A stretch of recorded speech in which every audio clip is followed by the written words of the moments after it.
Hey everyone! Welcome back to Learn with Shiv, your trusted guide to making biology easier and smarter. Today, we're starting with the very first chapter of Class 11 Biology, the living world. So let's find out, what actually makes something living? Seedling man scientist. What is living? What separates living things from non-living things? Well, all living beings share some basic characteristics. 1. Growth. All living organisms grow. Plants grow throughout their lives by cell division. Animals grow only up to a certain age, then stop growing. 2. Reproduction. Living things can reproduce. Most animals give birth or lay eggs. In simpler organisms like amoeba, reproduction is as simple as dividing into two cells. 3. Metabolism. This refers to all the chemical reactions happening inside a body, digestion, respiration, and more.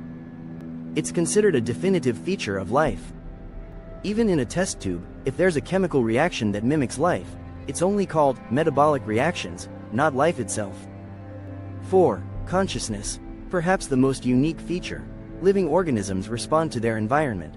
Whether it's a human reacting to danger or a sunflower turning toward sunlight, this awareness is called consciousness. Metabolism and consciousness are considered definitive properties of living organisms. Diversity in the living world. Now that we know what life is, let's talk about how diverse it is. There are millions of species of plants, animals, fungi, and microorganisms on Earth. This variety is called biodiversity. To study them, we must identify, name, and classify them. That's where taxonomy comes in. What is taxonomy? Taxonomy is the science of classification of organisms. It includes identification. Finding out what the organism is, nomenclature, giving it a name, classification, grouping it with similar organisms. Carolus Linnaeus is known as the father of taxonomy. He introduced the binomial nomenclature system, giving each species a two-part Latin name. Example: Homo sapiens, human, first word. Genus, second word. Species. Fun fact: scientific names are always italicized when typed, and underlined when handwritten. Taxonomic categories, hierarchy. Organisms are classified in a hierarchy of levels.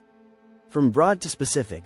Kingdom, phylum, for animals, division, for plants, class, order, family, genus, species. Tip to remember: King Philip came over for good soup. Taxonomical aids. How do scientists study organisms and store information? They use tools called taxonomical aids. Some important ones: Herbarium, a collection of dried, pressed plant specimens. Botanical garden, live plants for education and conservation. Zoological parks, zoos where animals live in a natural habitat. Museums, preserved plant and animal specimens. Keys, used to identify organisms using contrasting features, called couplets. Let's quickly recap everything we learned. Living organisms show growth, reproduction, metabolism, and consciousness. Diversity of life is studied using taxonomy. Scientific names follow binomial nomenclature, genus plus species. Classification follows a hierarchy from kingdom to species. Taxonomical aids help study, store, and identify organisms. And that's it for Chapter 1, the living world. Biology is all about understanding life, and this chapter lays the foundation. If you found this video helpful, hit that like button, subscribe to Learn with Shiv, and don't forget to click the bell for updates on upcoming chapters. Got questions or doubts? Drop them in the comments. I'll be replying.